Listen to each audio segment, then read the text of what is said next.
नमस्कार, स्वागत है आपका A to Z न्यूज में। मैं हूं आपके साथ गुंजन लोधी। आज हम बात करने वाले हैं बजट की, क्योंकि ये बजट कोरोना काल में आया है। कोरोना काल में आर्थिक तंगी होने से आम आदमी की अर्थव्यवस्था गड़बड़ा सी गई है। प्रधानमंत्री नरेंद्र मोदी के आत्मनिर्भर भारत के सपने को साकार करने के लिए भी इस बार के बजट में बहुत कुछ बदलाव किए गए हैं।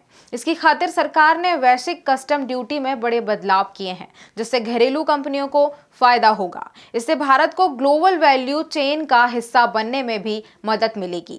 बजट में कहा गया कि अगर कोई नई कस्टम ड्यूटी छूट दी जाती है तो वो छूट दिए जाने के बाद 2 साल तक, यानी वित्त वर्ष की आखिरी तारीख 31 मार्च तक मान्य होगी, जिसके जरिए सरकार ने ये संदेश दिया है कि घरेलू कंपनियों को ये रियायत हमेशा के लिए नहीं मिलेगी और उन्हें खुद को वैश्विक कंपनियों से मुकाबले के लिए तैयार होना पड़ेगा।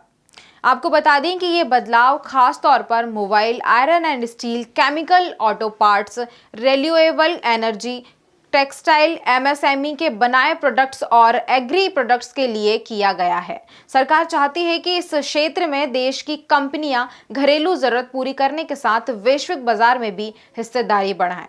कुछ ऑटो और मोबाइल फोन के पार्ट्स पर कस्टम ड्यूटी बढ़ाई गई है। सोलर पैनल के लिए भी कुछ ऐसा ही किया गया है, ताकि इन क्षेत्रों में घरेलू कंपनियों को मदद मिले।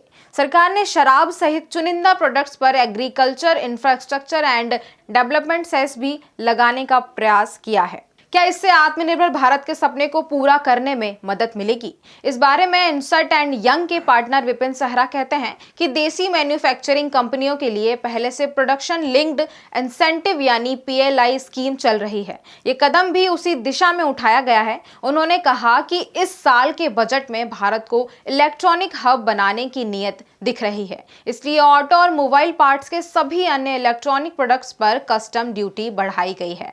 एक्सपर्ट का कहना है कि solar power, battery, auto components और मोबाइल पार्ट्स पर प्रोडक्शन लिंक्ड इंसेंटिव के तहत जोर दिया जा रहा है। इन्हीं बदलावों से सभी जगह फायदा होगा। डेलाइट इंडिया के महेश जयसिंह कहते हैं कि इन बदलावों से बिजनेस करना भी आसान होगा। कस्टम विभाग अगर कोई जांच करता है तो उसे तय समय में पूरा करना होगा। उन्होंने बताया कि सरकार ने उन प्रोडक्ट्स और कंपोनेंट्स पर ड्यूटी बढ़ाई है जिनका उत्पादन वो देश में बढ़ाना चाहती है। लेकिन शार्दुल अमरचंद मंगलदास एंड कंपनी के पार्टनर रजत बोस कहते हैं कि कुछ आयरन और स्टील प्रोडक्ट्स पर कस्टम ड्यूटी बढ़ाने से रियल एस्टेट और इंफ्रास्ट्रक्चर सेक्टर की लागत बढ़ सकती है। सरकार ने 400 के करीब एग्जेम्पशंस की समीक्षा का भी प्रस्ताव रखा है।